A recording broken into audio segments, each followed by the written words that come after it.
We made it to chapter 6, the one that gives my book its title, Galloping with Light. When Einstein was 16 years old, he imagined chasing a beam of light so as to ride on its electromagnetic wave. 10 years later, in his famous paper on special relativity theory, he declared that feat impossible. Why is it that scientists expect you to believe that as an object moves faster and faster, its length becomes shorter and shorter till disappearing, while its mass becomes infinite?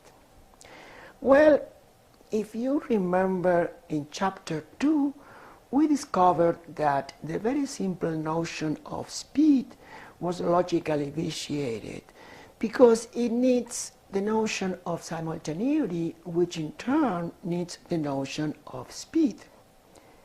Did you know that that vicious cycle is the only real reason behind time being relative?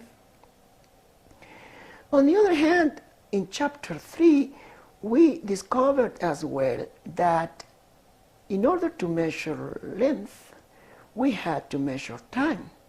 And therefore, if time was relative, length of an object had to be relative.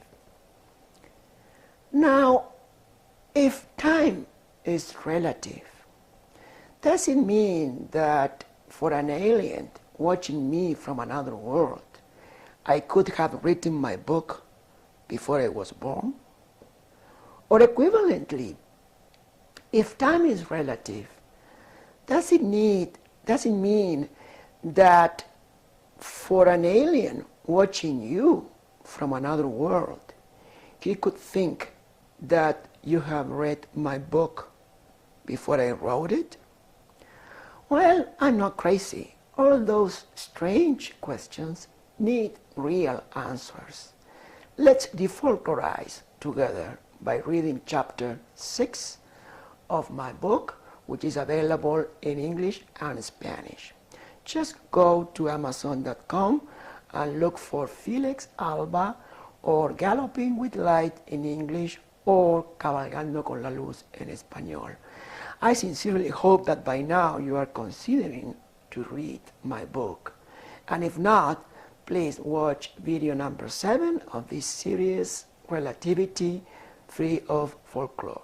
Thanks so much.